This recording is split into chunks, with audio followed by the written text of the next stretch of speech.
Hello, everyone. Welcome to IMS. So, in today's session, we're going to see the current affairs, some of the very important current affairs for CUET, keeping CUET in mind. As we all know, CUET is one of the most important examinations that a student can take right after class 12th for his or her college entrance examination. So, and general test, that is a section in CUET, which is one of the most difficult ones to attempt. And in that, we have a particular subsection called as current affairs. So current affairs is something that every student is very wary of, very scared of.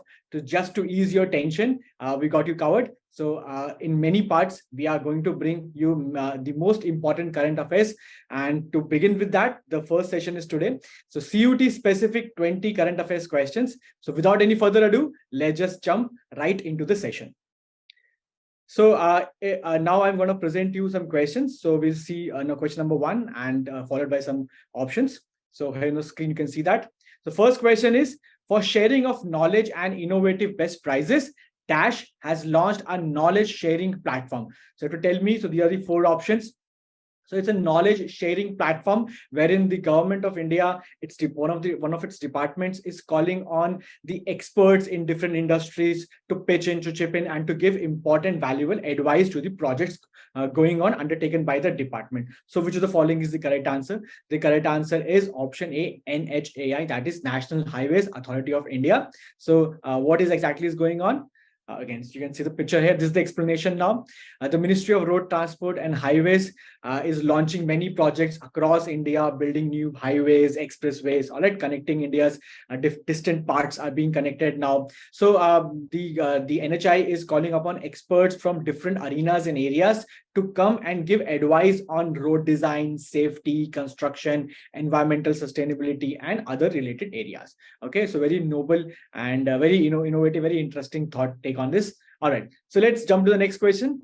I hope number one is clear. Okay, let's see number two now.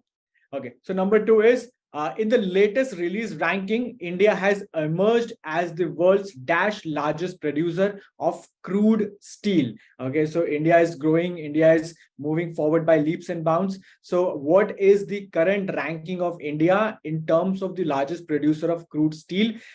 Are we number fourth, are we number third, second, or the largest producer? So what is the correct answer? The correct answer, guys, is option C, that is second largest. So we were the fourth largest, and we have now managed to come on the second number in production of crude steel. So that shows the increasing, growing might of Indian industries, okay, and manufacturing industries in particular. Okay, so you can see Union Steel Minister, Minister of Steel and Civil Aviation, that is one minister is managing two portfolios. Minister of Civil Aviation and Minister of Steel is Shri Jyotiraditya Scindia ji. Okay, so India was on number fourth position in 2014 and 15. Now in 22-23, India is the second largest producer. We are standing just right next to China. China is the number one producer and exporter of crude steel in the world. Okay, so you can see at the bottom of the screen, you can see top 10 nations. China is number one, India, then followed by Japan, US, and other countries as well. Okay, chalo. Let's see the next one, number three. Okay, all right.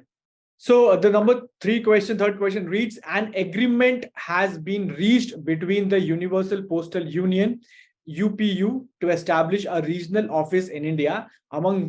Which among the following cities has been chosen for the regional office? Okay, so Universal Postal Union is establishing a regional office in India. So you have to find out which is the correct answer. Okay, is it Mumbai, is it Bangalore, or is it New Delhi, or is it Hyderabad? The correct answer, guys, is option 3, option C, that is New Delhi. So they are going to establish a new regional head office in the capital of the country. Okay, and India is going to provide with the man and power, all the employees. India is going to fund that. Okay, so yeah, you can see here an agreement between Universal Postal Union and Government of India has been reached, and they're going to establish a regional head office in New Delhi. All right. And India, as I told you, India will provide staff and office setup, project expert, everything will be provided by India. Okay. So just a fun fact for you, Universal Postal Union founded under the Treaty of Bern, 1874. Okay, so the head office is in Bern. That's a Swiss city. Okay, and the correct Director General is Mr. Masahiko Mitoki. Okay, chalo. Let's see the next one. All right. So number 4, Harit Sagar. Okay, Harit Sagar is the name of a set of guidelines. The question is very simple, straightforward. Which is the ministry that has launched or that has put forward the guidelines called as Harit Sagar? Is it Ministry of Rural Development, Ministry of Agriculture and Farmers Welfare, Ministry of Environment, Forest and Climate Change, or Ministry of Ports, Shipping and Waterways? So what is the correct answer? For Harit Sagar, the correct answer is option D, Ministry of Ports, Shipping and Waterways. All right. So whenever you see the word Harit Sagar, green, so this is the artwork. You can see launch of Harit Sagar and by the Minister in charge, Shri Sarbananda Sonowal ji, okay, Union Minister of Ports, Shipping and Waterways, and also of Ayush. Okay, so one minister, 2 portfolios are being managed by him. All right. So whenever you see the word green or Harit, we understand it is related to ecological balance or the the renewable part or forest management. Okay, environmental sort of environmental thing. Okay, so this is the same. Okay, so the guidelines aims to align with working with nature. That means in the port operations, when the cargo is unloaded or loaded back in the ship, so a lot of heavy lifting, a lot of energy is required. So everything is green or renewable. So that is the idea. It is not we are not generating or not using energy that is generated by coal or any other fossil fuel. So we want to have clean energy. Okay, so that is a guideline that is being put forward. Okay, so the world is going towards renewable green energy. You can see it everywhere. Okay, you can see in cars, we have electric cars now, we have electric bikes now. So everything is going electric. We are trying to move away from fossil fuels. Okay, so such things are a bit looked down upon now. So nobody wants that. We want to save the earth and save the mother nature. Okay, and save our generations, future generations. Okay, so this is all clear to you. All right. Okay, these questions might seem very easy to you because they are very simple, straightforward questions, but the trigger part is the trickier part is to remember them. To remember them for a longer period, you have to reproduce them in the examination in a very tense atmosphere. Okay, so we have to be very you should come again and revise and make notes. Okay, so that is the idea. So you have to get into that cycle. Okay, it's not a one-time operation. You have to do it again and again. All right. Okay, let's see number 5 now. So number 5 reads, who among the following won the 58th Canada Open 2023? So it's a question from the sports, very straightforward question. Event is given 50th Canada Open. Okay, it's 58th Canada Open, and Canada Open is it pertains to badminton. Okay, so simple, a cup, a title, and the winner is asked. Is it Lakshya Sen, Saina Nehwal, P. Gopichand, or Monica Bedi? The correct answer is, I'm sure you must have heard in news, the correct answer is A, Lakshya Sen. Okay, so yeah, so this is the picture, and Lakshya Sen claims the men's title, singles title of 58 Canada Open. Okay, so okay.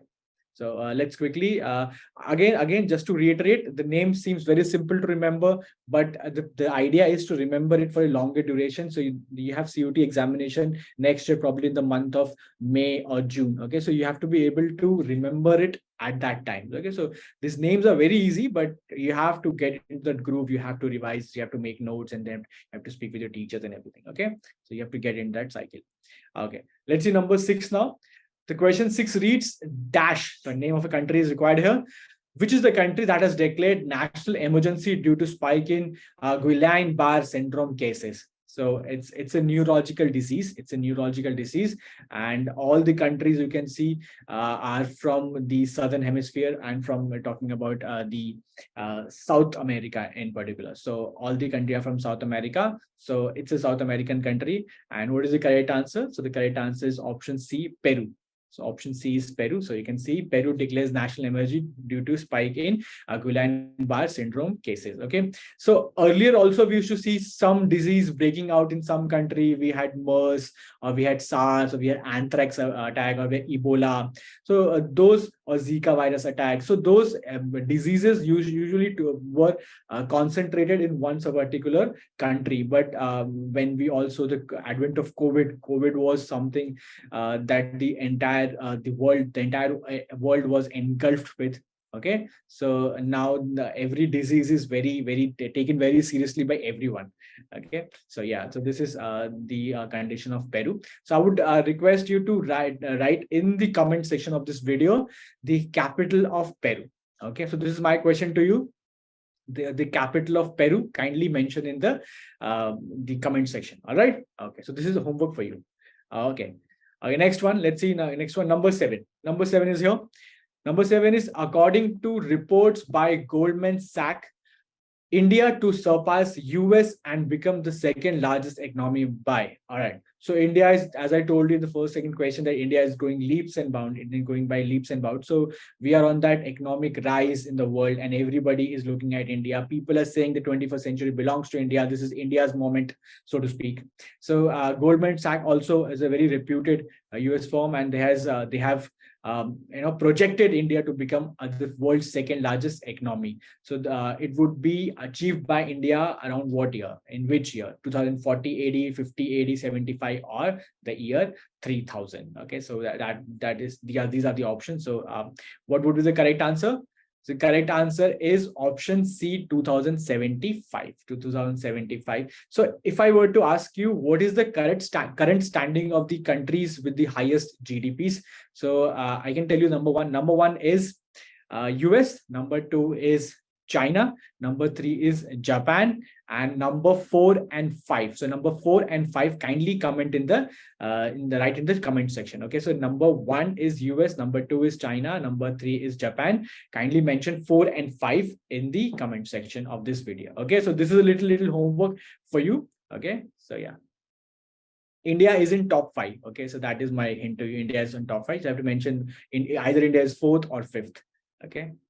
All right, let's see the explanation. Okay, so India is projected to be the second largest economy by 2075. So Delhi abhi dur hai. It's quite some time now, 2075. But we are going strong. We are in top 5. As of now, we are in top 5. So good projection. India, the world is looking at India. The investments are coming in India. People are talking about different things in India. The startup culture is here. I'm sure everyone, all of you must have watched or heard or seen Shark Tank. Okay, so people are talking about investments. People are talking about ROIs. Okay, different ventures. Okay. Angel investor, venture capitalist. So all these are the new buzzwords of India. Teenagers, housewives, everyone, office going people, everyone is talking about that entrepreneurial spirit. All right, so that's a very bullish trend, and very heartening to see that India and every Indian is inclining towards that. All right, so next one, number 8. Let's come to number 8. Okay, so another important question relating to the field of defense. So number 8 is, India's defense project called P75 is for development of. All right. So straight away, this very simple question. CUET, from first question to 8th question, one thing is very clear to you. I think you can see the trend that the questions are not very tricky. They're very straightforward questions, but they range from different areas. One is from sports, the other is from ministries, third one is from defense. So from fourth one is a disease around the world or international news. So they are from different diverse areas, but they are very straightforward. So you don't have to dive any deeper. You just have to glance different things. Okay, so if you're reading newspaper, I would request you to read newspaper on a regular daily basis, if you can, on a daily basis, or you can also come on the IMS website, and you can find current affairs there. Okay, so slow and steady wins the race. That is a mantra for CUET, current affairs in general. Okay, so you have to, current affairs is not something which is like your maths. You need to sit down with your pen and paper, or logical reasoning of pen and paper. You have to sit down and dedicate a number of hours for it. Current affairs, or GK in particular, current affairs in general, is very liberating that way. You don't have to you don't have to sit with a book or pen or something like that. You can just take a printout, or on your mobile phone you can just read. But it is like one of those friends who's very clingy. Okay, they want your time, they want your attention. So current affairs wants your time. Every day you have to dedicate at least half an hour, 45 minutes, 1 hour, 30 minutes. So you have to manage that way. So you have to give current affairs daily time, and definitely you will score amazing marks, the best marks in the country, if you dedicate not too much, not too less, just half an hour a day for current affairs. Okay, So coming to the question, India's defense project called P-75I is for the development of drones, fifth generation fighter planes, submarines, or aircraft carriers. So project P-75 is very famous. If you have read the newspaper, you must have come across this term. So it is for the development of submarines. Option C, submarines is correct. So you can see here, Navanti L&T Science Pact for India's P-75 submarine program. Okay, so as we all know, submarines are very deadly. Okay, so they are silent killers. So in the vast ocean, so the earth is made up of 30% land and 70% water. So in 70% of the area, submarine could be anywhere. Okay, so people are, Navy personnel are very scared of submarines, because submarines are one of the most effective and deadly killers. They can sneak in, at the greatest depths of the oceans. They can sneak in and they can launch a torpedo attack or put in land sea mine. Okay, so very important to have good submarines which can stay underwater for a long duration. So India is also, so to have a submarine which can stay underwater for extended period of time, we need a nuclear submarine. Okay, so if submarine is not nuclear, then every 2 to 3 months the submarine have to come out and for breather or for oxygen supplies. But if a submarine reactor is made of nuclear, so it can stay for extended period of time, like for 6 months, 8 months, probably in underwater. Okay, so that effectiveness not coming out, that increases the effectiveness of a submarine. Okay, so the chances of locating a submarine is very less if it is not coming up. Okay, so India also got nuclear submarine. Okay, nuclear powered submarine. So I would request you to, another question for you. So write the answer, write the name of the submarine of India which is nuclear powered. Okay, India has a nuclear powered submarine.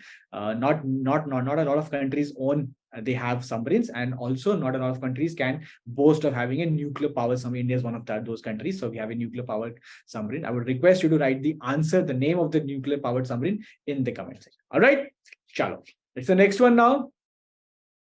Okay, number 9. I hope you're following these questions. These are very simple questions. Okay, so all right, let's say number 9. Who among the following was the guest of honor at the Bastille Day parade? Who among the following was the guest of honor at the Bastille Day parade? So Bastille Day parade is a very famous parade of our country. I'm sure you must have guessed it by now. The country is France. So the French Revolution, which occurred in 1789. So that kind of started from the Bastille, that is 14th of July. So a storm of people, mob of people came and they attacked the Bastille prison and they fled there, all the people who were locked up there. And so Bastille, the attack on the Bastille on the Bastille prison is known as Bastille Day. And that is understood to be the start, that marks the start of the French Revolution. Okay, so it's a very big day for them. For us, we have Republic Day, right? So our constitution was established, so it's a big day for us, Republic. We celebrate with all pomp and show on 26th of January. So for France, it's the Bastille Day. That kind of set the base of the new France that we see today. Okay, so who among was the guest of honor at the Bastille Day parade? Joe Biden, Narendra Modi, Barack Obama, or Vladimir Putin? So I'm sure every one of you must have guessed it by now, because you have seen the news and read in the newspaper articles. The correct answer is option B, Narendra Modi ji. Oh, super. All right. So yeah, this is the a little more information. So Bastille Day parade happens on the 14th of July. So this question can be asked in 2-3 ways. The one, I've made it the way, who was the guest of honor, that way. In the examination, they could ask you, when is the Bastille Day parade? So the answer is 14th of July. So that is another way of asking this question. Or the third one, Bastille Day military parade or Bastille Day parade or Bastille Day is a very important day in which of the following countries? The answer would be France. So one piece of information can be asked 2 to 3 ways. Okay, so could be 2 ways, 3 ways, could be multiple 4, 5 ways also. So these are the different ways this particular piece of information can be converted into a question and can be put in front of you. Okay, chalo. So this is done. All right, let's see number 10 now. Number 10. Okay, so number 10 is a question that is related to defense. Okay, so what's the name of the recently launched operating system by Ministry of Defense? Okay, so Ministry of Defense has launched a new operating system. So operating system, when we are saying operating system, we are talking about the operating system that we see in laptops, in desktops. Okay, so the most popular ones are Windows, obviously Windows, and then we also have Linux, also Mac OS, okay, for Apple. But the widely used one in India is in the offices, in defense offices, is Microsoft Windows. Okay, and that is highly vulnerable to attacks, cyber attacks, okay, viruses. So government of India was of the opinion that we want to have our own operating system. So a new operating system has been launched, and the answer is it Chakra, A, is it B, Sudarshan, C, Maya, or D, Veer? Which of the following is the correct one? New operating system. So the correct answer, guys, to the question is new operating system launched by Ministry of Defense for its computers is option C, Maya. Is option C, Maya. Okay, let's see a little more information about it. Okay, so Ministry of Defense switched to locally built OS. So locally built in India, indigenously built, vocal for local. Yes, Atmanirbhar. Okay, so a significant step towards cyber defenses. Yes, and the name is Maya. Okay, and first they're gonna put it in the computers of Ministry of Defense headquarters there, and after that Indian Navy has agreed to use the Maya operating system in their computers. Indian Navy has agreed. Indian Air Force and Indian Navy is yet to give its permission, but I'm sure they will also give their permission. If Navy doesn't have any problem, then Air Force and Army in the due process, in the due time, will definitely give their permission. All right, so the correct answer is Maya. And just a piece of information, extra piece of information, Maya operating system looks and feels exactly like Windows. Okay, it looks and feels and functions like Windows. So there is no learning curve. The employees do not have to understand or learn how to use a new one, because they're already very familiar with the Windows one. So there shouldn't be any problem in switching over. So look and feel is exactly the same. There's no learning curve. So the transition can be made smoothly and swiftly. All right. All right. Okay. Let's do the next one now. Number 11. Okay. Superb question. Which among the following countries has recently banned its media from using the term homosexuality? Okay. So a term homosexuality is completely banned to be used in media. Okay. By the media houses, in print media or electronic media by a particular country. Is it Iran? Is it India? Is it Iraq or China? So which of the following is the country that has strictly banned the media to use this word homosexuality? And the correct answer, guys, the correct answer is the country which has the capital Baghdad. The answer is Iraq. Yes. So answer is Iraq. And I would request you to write the capital of option A, Iran. Capital of option A, capital of Iran in the comment section. All right. Okay. So this is homework for you. I'm sure you are writing the answers. Whatever I'm putting to you. Okay. So correct answer is Iraq. Baghdad is the capital of Iraq, and you have to tell me the capital of Iran. Okay. Okay. So Iraq bans media from using the term homosexuality. Okay. So in the West, there is a lot of acceptance, but in the Middle East countries, there is a little, they have their own set of rules. Their own the rules that are governed, the rules that govern the society are a little different from the West. Okay, so Iraq is the correct answer for the question. Okay, let's see the next one now. Okay, number 12. Interesting question to days and days. This is also a very important topic in the examination. They will ask you, when is this day celebrated? National Youth Day, National Science Day, okay, this day, Army Day, Air Force Day, Navy Day, World Tribal Day, Nagasaki Day. So different days can be very easily put into question to you. So World Tribal Day and Nagasaki Day both are observed on the same date. And the date is August 1, August 5, August 9, or August 15. So which of the following is correct? Okay. So World Tribal Day and Nagasaki Day are observed on a single date, that is August 9th. 9th of August.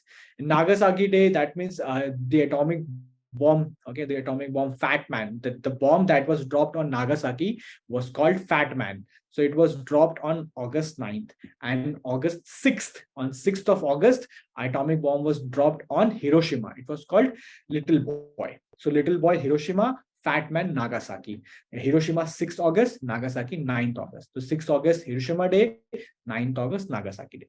Okay, so World Tribal Day is also on the 9th of August. All right. So let's see a little more information about it. So this is World Tribal Day significance, and also your Nagasaki Day. Chalo, let's see the next one now. Okay. So now the next question is Naya Savera or free coaching and allied scheme was launched by the Ministry of. Okay. So Naya Savera or free coaching and allied scheme, it was launched by the Ministry of. So just to tell you extra, so it would help you to answer the question. This scheme is for students who are trying to get into government jobs. So the coaching to clear, Group B examination or civil services examination. So the government would fund, would get teachers, would get their salaries, okay, would end, and so it would arrange all the teaching facilities for students. So the government is helping the students to clear the government examination. So it's for their coaching. Okay, so free coaching provided by the government. Okay, so which ministry is spearheading this initiative? The correct answer is Ministry of Minority Affairs. Ministry of Minority Affairs. So this initiative is for people from the minority community. Okay, so free coaching allied. So it is basically for the students from 6 minority communities, namely Sikh, Muslims, Jains, Christians, Buddhists, and Parsis. Okay, so students from these communities are encouraged to join the free coaching provided by the government of the country.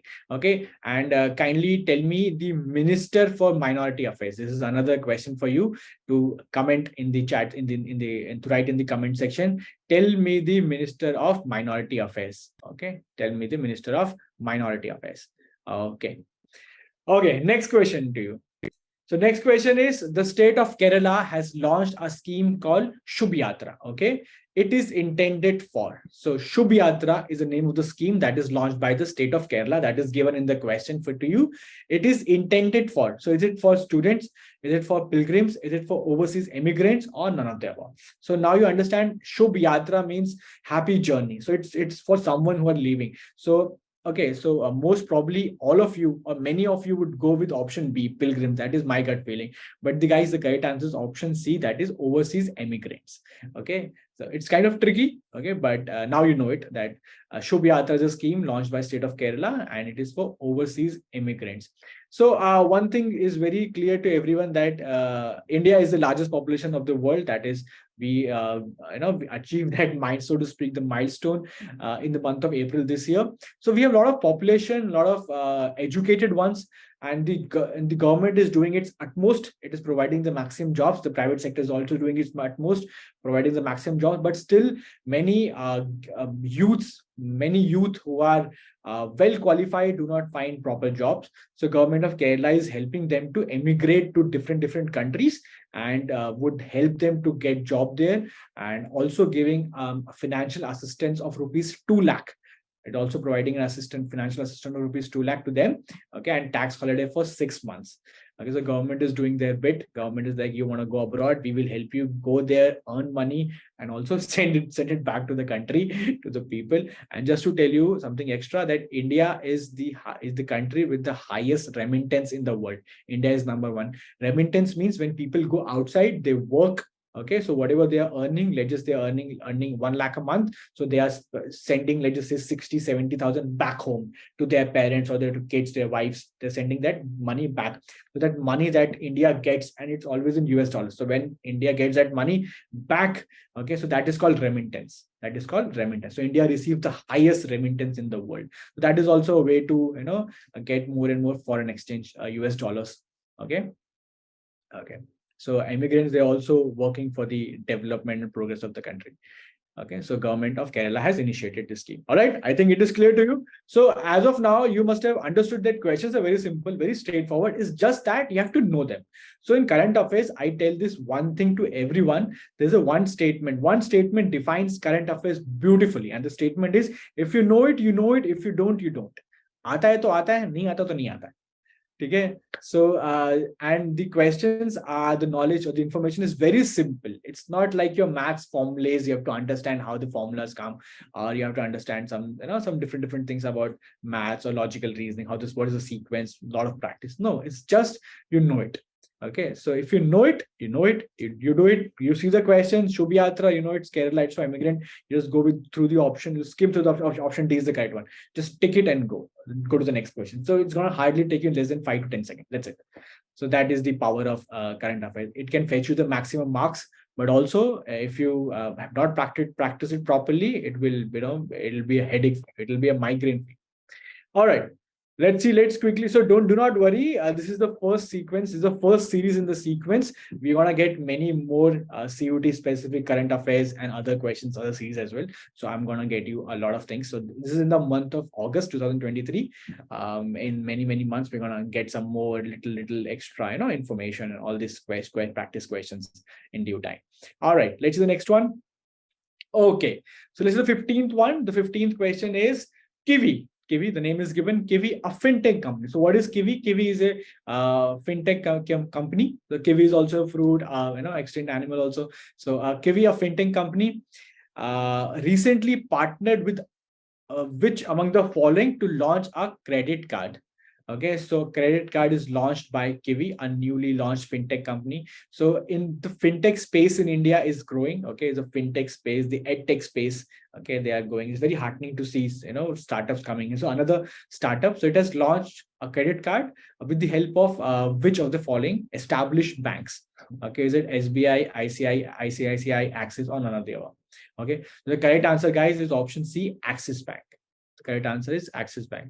So this is the description. Okay, so they're providing credit card with the help of Axis Bank to its customers. Okay, so another company in fintech. Okay, that's the next one. Okay, so these kind of questions are also very famous in the examination. They'll give you a name. That's it. Name of a person, name of a city, name of an organization. It could be anything. Name of a country could be anything. So they'll give you a name and they'll write as recently seen news, or it was mentioned in news for what. So Surekha Shankar Yadav is a person, and recently she was in the news. The reason is dash. Why was she in the news? A mountaineer who climbed Mount Everest thrice, India's first female train driver, first female to be selected for space mission, or first female RBI governor. So which of the following is correct? Okay, I would repeat. A mountaineer who climbed Mount Everest thrice, India's first female train driver, first female to be selected for space mission, or is she the first female RBI governor? Okay, so what is the correct answer, guys?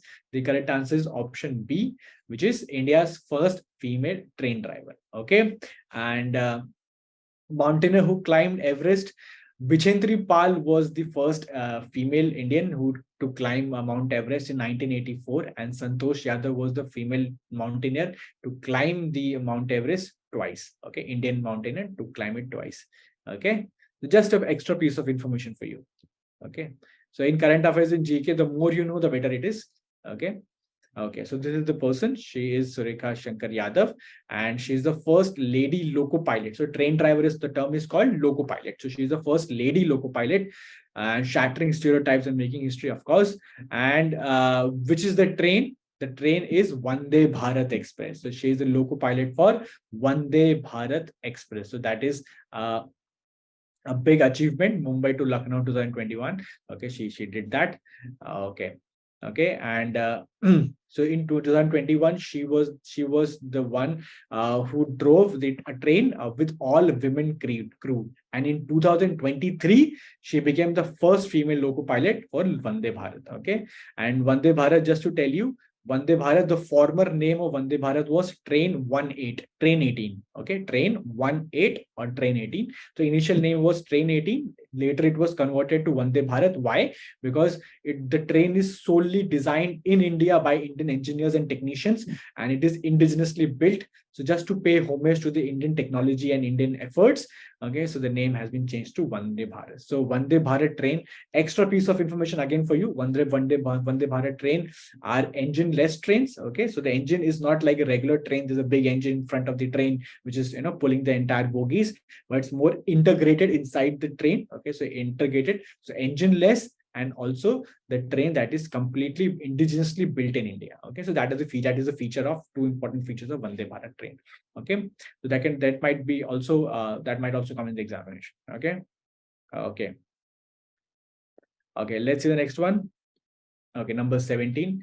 Maharashtra government has awarded its first Udyog Ratna award. Okay, so Maharashtra government has recently instituted an award in the field of industries. Okay, they already have their the award for the for distinguished performance or contribution for the state. So they have their own Maharashtra the best person award, but this is the award given to industrialist, and it is a very recently constituted in the year 2023. So they are giving away their first Udyog Ratna award, and who is the person they are awarding it to?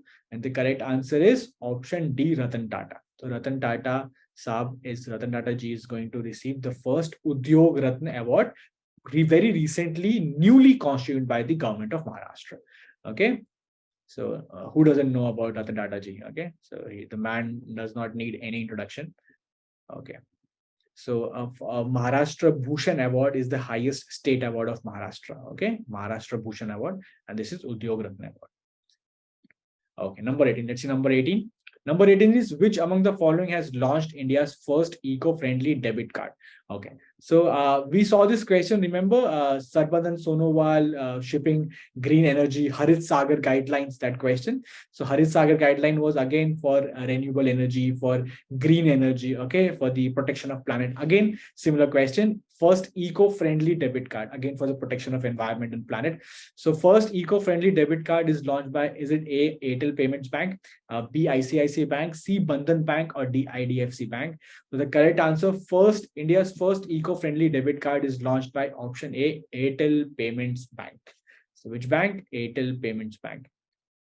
So this is the description. Okay, and just to tell you, India's first payment bank is Airtel Payments Bank. Now we have Paytm Payments Bank, we have Jio Payments Bank, all different kinds of Paytm banks we have, payments banks we have, but Airtel Payment Bank was India's first payment bank. Payment banks are a little different from your regular banks. They can accept a maximum deposit of 2 lakh rupees. In some cases they can extend it, but generally it is 2 lakh rupees, and they cannot give you loans. They can only accept money. Okay, but they cannot give you credit, or they cannot give out loans. That is also a kind of banking structure accepted by RBI. Okay. Okay. All right, let's see number 19. Sports Authority of India has launched short movie series called Dash under Cheer for India campaign for upcoming Asian Games. The Cheer for India campaign is being launched by Sports Authority of India. What is the name of the movie series? They are going to take out 12 short movie series focusing on different players. And the first short movie is going to be on Neeraj Chopra ji. Okay, on him, they're gonna feature a movie, Neeraj Chopra. So what is the name of the entire movie series? What is that project called? It's called Halla Bol. Option C, Halla Bol.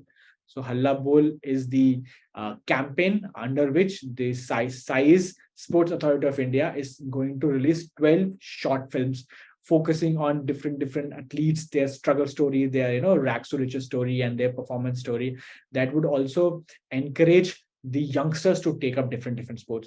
There was one time when India was not performing really well in sports, but now you see we have medals coming in wrestling, in weightlifting, in racket games. We have badminton and different sports. We are slowly and steadily diverging into Neeraj Chopra and track and field. So we are getting awards from different sports as well. That shows the growing power of India. Okay, and the power of youth. Okay. And the last question of the day, as I promised you, 20 CUT specific questions. The 20th question for you, the last one. Last but certainly not the least. Okay.